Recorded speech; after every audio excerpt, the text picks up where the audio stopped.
and welcome to the 9th edition of Goa Arts and Literature Festival.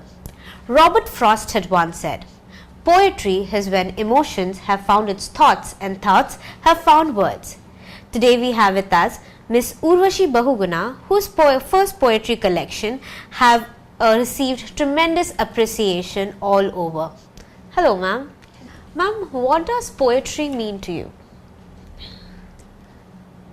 So I've been writing poetry for as long as I can remember, maybe since I was about 12, 13. And I think what I always liked about it was that it was an incredibly compact format, and I could say quite a lot in the fewest number of words.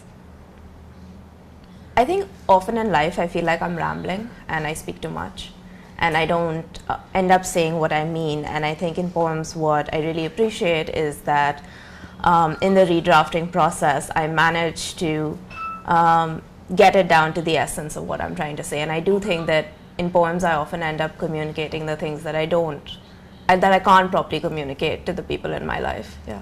So what was your inspiration behind your poetry collection, the Terrarium?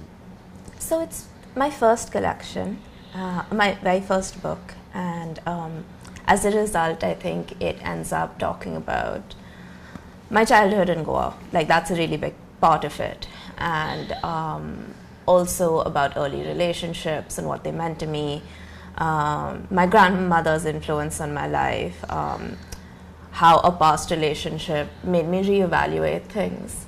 It is, and I think I heard somebody say once, the poet Nick Finney, that a first collection is always an origin story. So yeah, that is what Terrarium is to me. That's very sweet. You have also written a book of essays about mental health, which is coming in 2019. So can you tell us something about that? Sure. So it's a collection of essays, and it'll only be out late 2019 or even 2020. And it's about my experiences around mental health. So I have mood disorders, I have anxiety and depression, and I also have an impulse control disorder. And I ended up writing this collection to address the fact that when I was going through these things, there wasn't really anything for me to read by someone who looked like me or whose life experience looked like mine.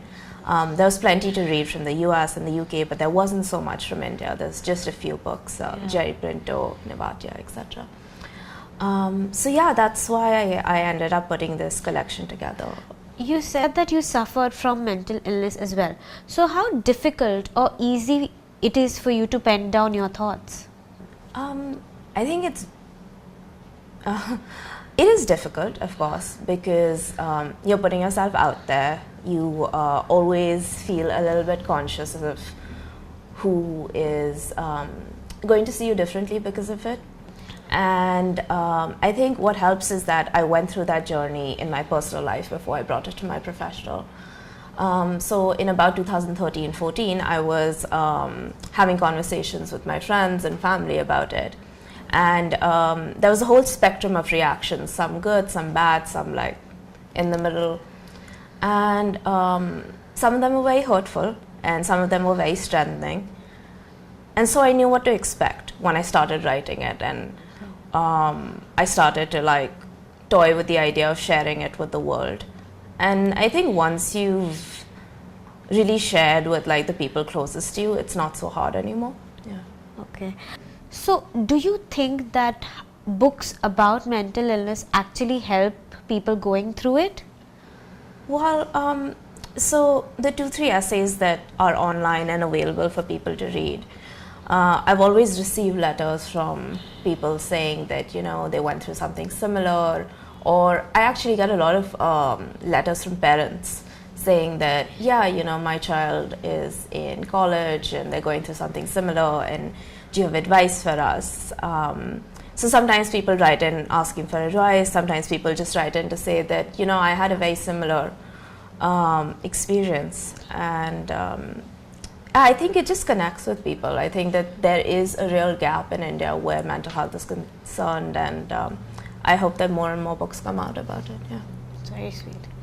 Ma'am, since it is your first experience at GALF and you had a session as well, so how is that feeling? It was actually one of the most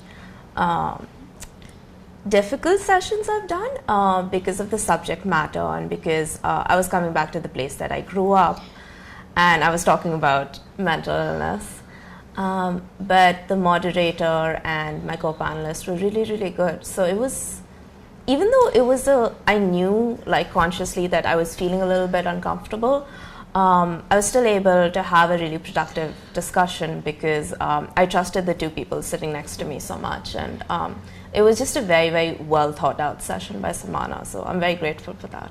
I'm very grateful for like being in conversation with Srivatsa also, because he was just he's also somebody who deals with mental illness and who's written a memoir about it, and he would always answer the question first and then it would come to me, and that was great because I used to like draw a little bit of strength from that each time. Yeah.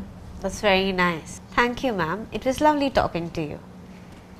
I was in conversation with Miss Urvashi Bahuguna at the 9th edition of Goa Arts and Literature Festival. Stay tuned for more updates.